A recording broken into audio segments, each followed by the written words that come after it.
just watched Shooting Stars. Yeah, so let's talk about that real quick. How fun was that? Shooting Stars premiere was like freaking amazing. First of all, just being in there. Just being there. Yeah. Where they did it was amazing. I thought they did a phenomenal job with the whole everything. Akron in the movie. The red carpet was great. It was absolutely great. How much of that story did you know? I did.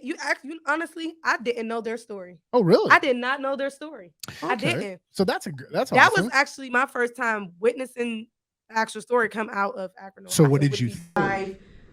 I didn't know none of that. See, because I'm not from Akron, so it's a difference. Okay. I didn't grow up knowing none of this stuff. I didn't know about the history of the park they were at, that they were having a little shooting. Like when they were shooting, it was like, so what? We're shooting too. Like that was great. What a line! Oh yeah, what a line! I was like, forget about them shooting. We're shooting. Yeah, here. I was like, we're shooting here. They didn't even care that the bullets was flying. They didn't care. They was focused on basketball.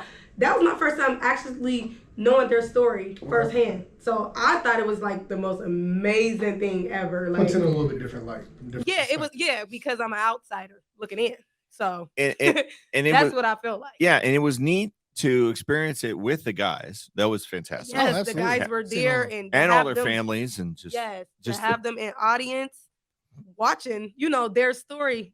You could hear a couple of times during it the little inside jokes kind of take my off. God. You know what I mean? And especially at the very end when they started singing the song. So that was amazing. That part. It took me a second. I heard somebody yell during the movie Central Howard. Yep. It was Romeo. Yes. But I didn't realize I forgot the whole transfer part. They did a nice job of hitting on everybody's story. There's tweaks, there's Hollywood. So I saw that. Yeah. So like having kind of watched it all go through, like in live, because I was there around that time frame and even after. Drew didn't do that against Buchtel. Yeah. He did that in the state championship or the state championship, I believe. Right. Or the semis. And they're not lying. The other team was laughing. But like we had already seen all the way through the year, he could shoot. So like for the state of Ohio, from as everyone kind of pulls down there at states, you get all different, varieties. It was like, you're gonna tease this kid, but then he went and he just lit him up. It's like he used it as fuel. So he was nothing to play with. He was cool. I liked how they kind of laid his center. Like it was almost like Drew. They were telling Drew's story at times. Yeah, you know what I mean. And LeBron really kind of took him back. I love how they didn't just focus all on LeBron. He get enough publicity. That was the point of the movie. That's what it was. And they did a great job. They did not just focus on LeBron's story. They actually told stories of each of the individuals coming. Then I found out one of the kids that was playing in the youth. Okay, remember in the beginning when they're playing, I think they had the maroon jerseys on, really young. A friend of mine, that ended up being his son. Really? So, like, I wish I'd have known that before. Like, yeah, he actually.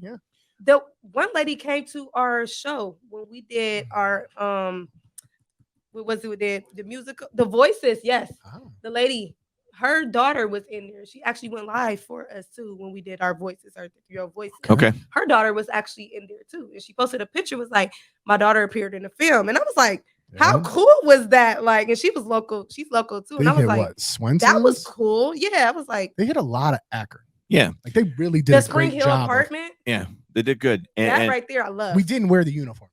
What? And uniforms were later. And again, though, it was interesting seeing those guys who are now still a part of our Akron community. Yes, I mean, Willie's still here, involved. Yes. Romeo and Drew both have daughters that dance with my daughter at the same dance studio, right? Okay. So you see them out in the community, but it was nice to give them that day where they were kind of taken out of the community and being put up here, like, hey, you guys, this is a movie about you. Absolutely. Right? Thought their personalities all popped through. That's how they were. I think LeBron had a significant influence on the movie in regards to how they portrayed Gloria, right? Mm-hmm. So they in Savannah, I love the way they portray Savannah too. Yeah, I did. I was like, we don't know her story. Yeah, we don't at all. Yeah. I liked when he made the comment. I want to know if that was true. What? When he's like, "You made it." Yeah, and she was like, I feel like it is. Are they gonna break up? I feel like we could do a spinoff. You know what I mean? When they made that comment, and when she was like, "You just think," you know what I'm saying? I don't care that fact that you made it. She wasn't having it. I was like, that's why everybody loves Savannah. Exactly. She wasn't a gold digger, and they portrayed her like she didn't care that you were blowing up. She really, honestly, just had love for you and your choices and the matter in your career. She didn't care the fact that you blew up. I love that about he made her. Like she was just by my side regardless. And then no matter the money came or not. And I think the friendship just continuing. Yeah. You know what I mean? Yeah. Like they honestly, now I'm thinking about it, they could do a second part of that to they where could to show their story. Yeah. What they've done after it. Like a documentary. That'll be more of a documentary. Well, they've done like how many documentaries have you really seen? We've seen a couple. Yeah, there's been a couple. I mean, the first I would love to get a story on them though. That'd be an amazing thing to do, to get a story on them too. I love how they portray her. All their stories are really interesting. She's phenomenal in the media world anyways. You'll never see her doing too much. So growing up, you could tell that she wasn't doing too much. That's how they portray her in the movie. So seeing her now not being in the media, doing too much, how like Basketball Housewives is and all types She's of got that she don't never be juicery, into like, right? Not in Miami, didn't she have that? A juicery or something like that? Exactly. She's made some covers lately. Mm-hmm. Yeah. She doing definitely some fashion stuff. Out. Yeah, yeah, definitely. But yeah, to be on reality TV though, telling her business. She's grounded. The word would be like, grounded, right? Much grounded, and yes. I mean, yeah, I think the right word would be quiet. Everything around their life is relatively quiet. For as amplified in everything that LeBron does in terms of sports and in terms of using his voice as an activist, at the same time, their life is quiet. It is. So I mean, they're at a point now where they're going to watch their son go off to college. They got their other son going through finishing up high school, and their daughter's coming through. And like he's kind of getting into family mode. To me, to me, being in that room, the most emotional moment for me was seeing him wearing a Jim Brown jersey in the movie the day after Jim Brown had passed away. Right. So here we are, we're watching this premiere, and they had the foresight, right? And of course, that was an homage and a nod to when LeBron had done the whole, remember the bow during the finals, right? So Jim Brown comes to watch a game, they do the bow.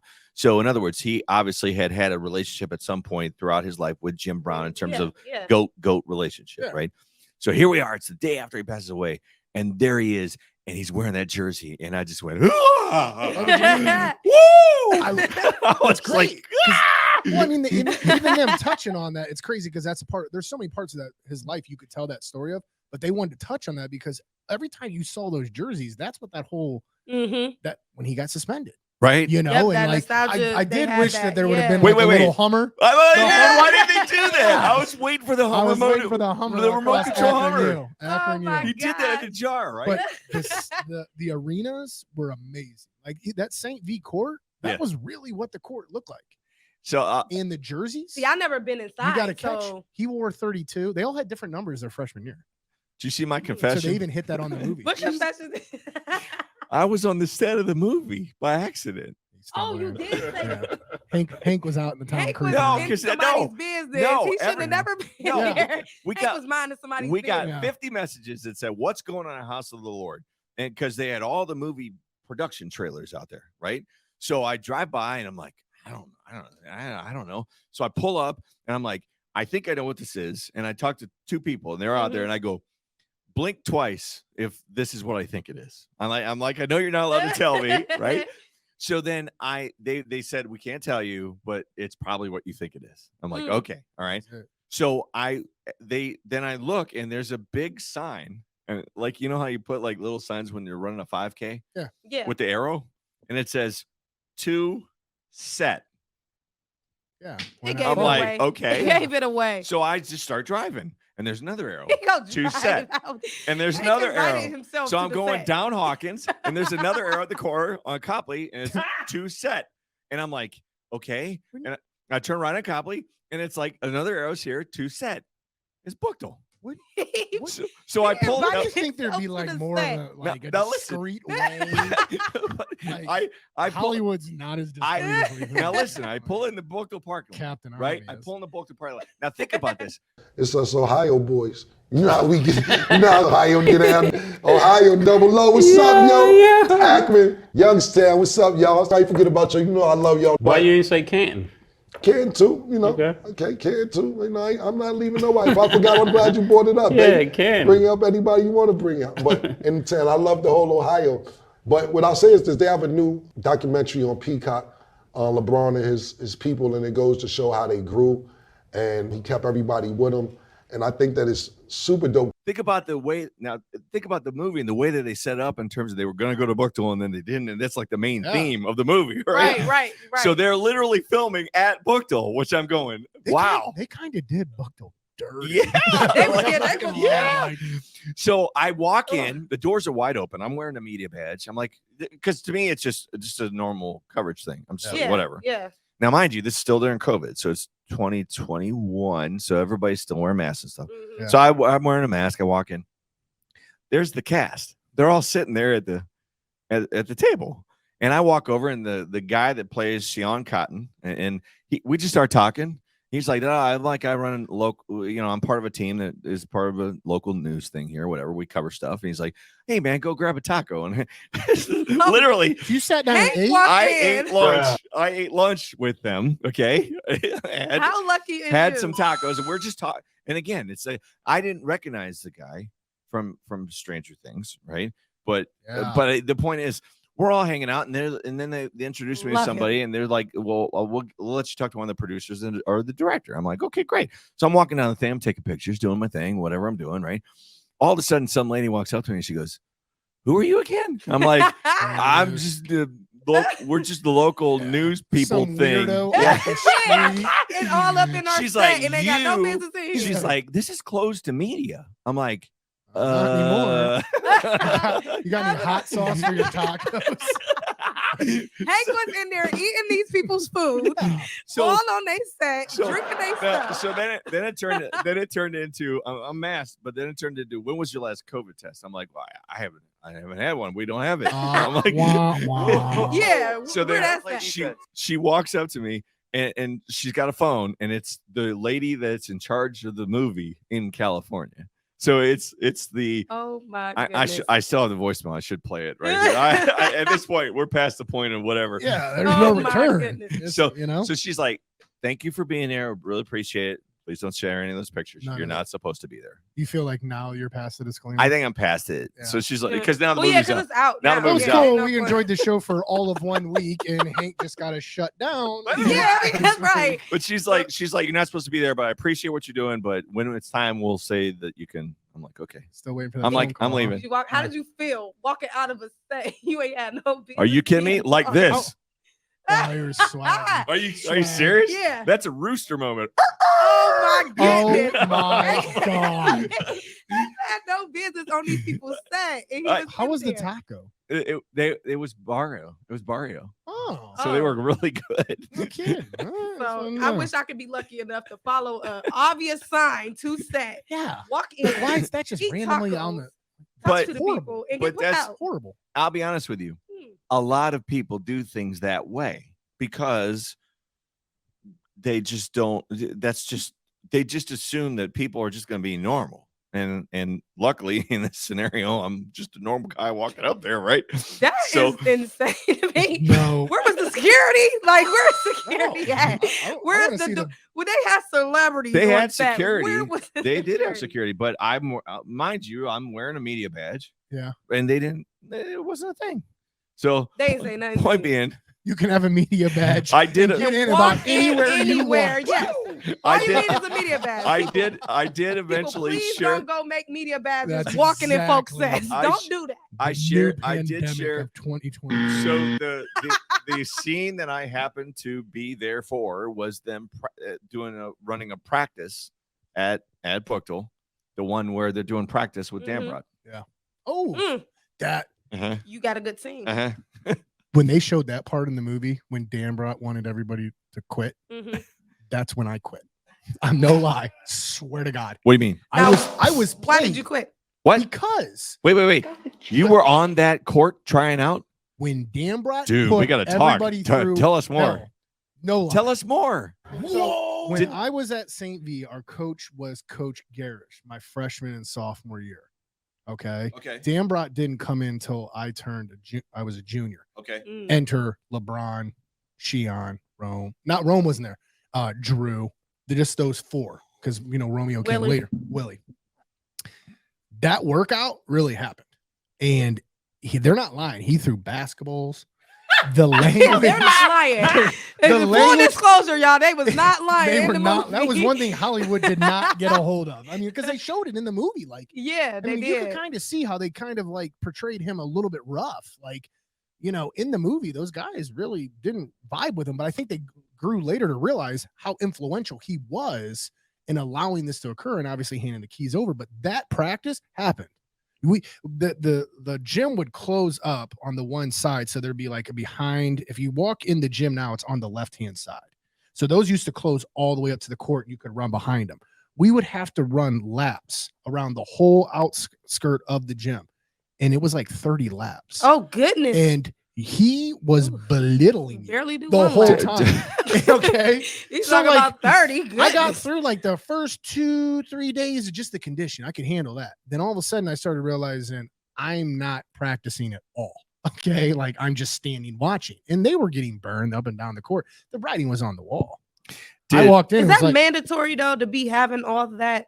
I think that was the level that he wanted to take. Because at the time, St. V had a lot of talented basketball players there, and we just never really got over the hump as far as getting into like a state championship. And there was like the Tarver twins; so they were amazing, good. Maverick was there. Everyone kind of forgets about Mav, and Mav, you know, he's obviously up there with LeBron, but like. There's another guy. That's one they didn't even touch on him in that story. They didn't even talk about him. He was there. Their freshman year, his senior year. So yeah, when I walked out, that was like I was done. Do you think I lied to my mom for 2 weeks and told her I was going to practice? No lie, showing up at practice, parking my car there and getting in the car with somebody else, and kicking it. Do you think I had to get a job? I got a job like 2 weeks later after that at Rockneys. I know that's right. At least you got a job. Do you think that's why he didn't show up to the red carpet? Who? Dambrot. I don't know why. Because he was portrayed pretty rough. Well, I mean, he might be having some stuff going on. He's over what? Duquesne, right? Yeah. He's at Duquesne. Mm-hmm. Yeah. He left Akron and then he went to Duquesne. So maybe I don't know. He had some going on. I'm just curious. It's different. You know what I mean? They did. I mean, he was hard nosed. Okay. That was no joke. And that whole conversation, like with him leaving, I remember that kind of being like he quit on the team. You know, like you were gonna. Did he really walk out during the championship? No. Okay. I didn't. Oh, no. So that was an embellishment. That was I was like, what? If he did, I don't remember it. Yeah. But I'd be kind of. I would feel like somebody would have reported on a coach leaving the bench. I could see him. I could see him having that conversation though with Drew. But all those coaches were on the bench to bring him to Akron. Coach Cotton was there to bring him to Akron. You know the one I'm talking about? What was that? When he had the exchange and he went to Drew to recruit him to come to Akron. That supposedly that happened. I want to say at the Jewish Center. Okay. But I could see that conversation happening. They used to work out at the one up there on White Pond. That's a Jewish center. Yeah. Right? Yeah. And Coach Dambrot had some kind of thing going there. So that's kind of when I could see him doing that. I think he saw Drew, and that was that whole I don't know if that conversation happened at Buchtel, like the way they said it did, but regardless, you know, it's history. I think the convo. I think it was happened. Yeah, they did a great job of touching base on all that. But I mean, Hollywood got a hold of it. Yeah. Dambrot really did that. He was on a mission to make people quit. Okay. And I was a victim. Huh? I was a victim. I was a victim. Oh my God. I would have had a phenomenal career. No. You need compensation. I was gonna say if you feel you have been call blah blah blah. White guy to dunk. All right. Tell us in the comments. All right. You feel he need compensation right now because he had to do 30 suicides. No. He would be 30 laps. He'd be a shooting star at. Not even close. The fact that I was even on the basketball team showed how bad we were at that time. Because we had no athletes. So, all right. So this is our pilot episode. Way to down yourself. Exactly. This is our pilot episode.